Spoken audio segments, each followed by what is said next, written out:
Bonjour à tous, dernier épisode de Demain nous appartient. Notre actualité du jour portera sur Demain nous appartient. Spoiler.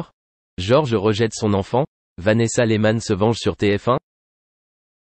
George est confronté à un sérieux dilemme dans les prochains épisodes de Demain nous appartient, diffusé du lundi au vendredi à partir de 19h10 sur TF1. En effet, après l'appel téléphonique de Vanessa Lehman, le policier était confus et ne savait pas comment accueillir son enfant à naître. Sarah, Camille Genot, comme à son habitude, est un ange gardien dans la vie des Sétois, en assurant l'ordre mais aussi auprès de ses collègues. Demain nous appartient, disponible du lundi au vendredi à partir de 19h sur TF1. La semaine suivante, la compagne de Roxane, Raphaël Volkov, voit George, Mayel El-Ajaoui, avec une mauvaise mine.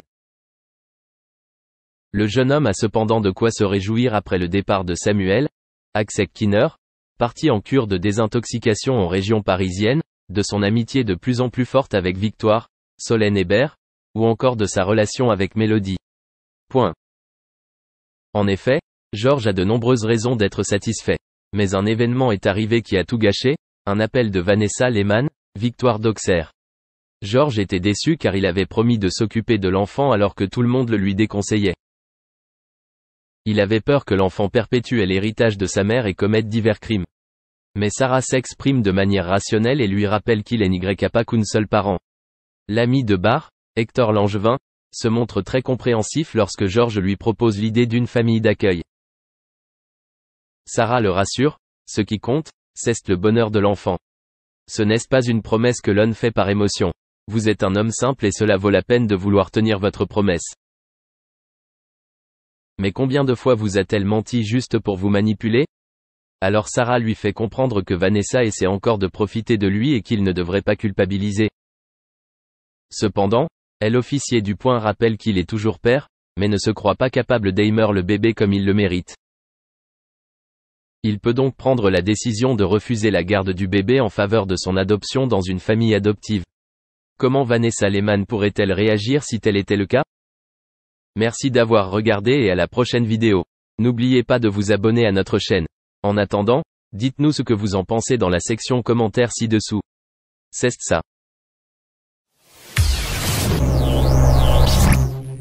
Sylvie Vartan, la star de la chanson fait son grand retour dans les bacs avec son nouveau album Merci pour ce regard, son 45e opus en 60 ans de carrière professionnelle.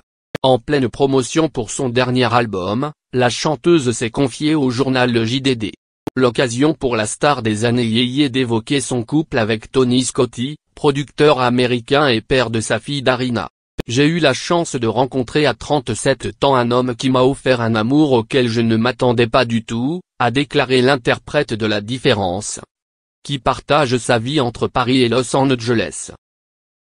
Voilà plus de 30 ans, le 2 juin 1984 exactement, Sylvie Vartan et Tony Scotti se sont dit oui pour la vie à Los Angeles.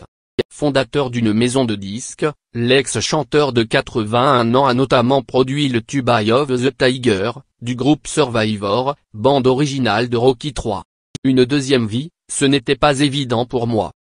Tony était marié et je sortais de mon mariage avec Johnny qui, à l'image de notre histoire, ne s'était pas achevé dans le calme, a expliqué la mère de David Hallyday. En souvenir de son histoire passionnée avec le taulier, disparu en 2017 à l'âge de 74 ans. Sylvie Vartan et Tony Scotti se sont rencontrés à Tokyo, au Japon, lors d'un festival de musique. Il semblait droit, honnête, avec beaucoup d'humour et une grande bienveillance pour autrui, nous avait-elle confié lors d'un entretien en 2013. 13 ans après son second mariage, Sylvie Vartan a adopté avec son époux leur fille Darina, en Bulgarie. Aujourd'hui âgée de 24 ans, la demi-sœur de David Hallyday et Laura se met à passer son enfance en Californie avant de s'installer à Paris. Mère et fille sont très proches, comme l'en atteste le compte Instagram de la jeune influenceuse, passionnée de mode. Je voudrais être dans une relation aussi belle que celle de mes parents, avait-elle inscrit en juillet 2018 sur une photo de mariage du couple, plus soudé que jamais. Sylvie Vartan est à la croisée des chemins. En effet, elle semble n'avoir plus rien à prouver à son public. Or, plus le temps passe et plus les souvenirs remontent à la surface. Comblée par ce vécu avec Johnny Hallyday ou par l'amour indéfectible que lui portent ses fans, elle estime qu'il est temps de tout leur dire. Donc, grâce à 2 journalistes, elle couche tout sur papier et fait publier le tourbillon d'une vie.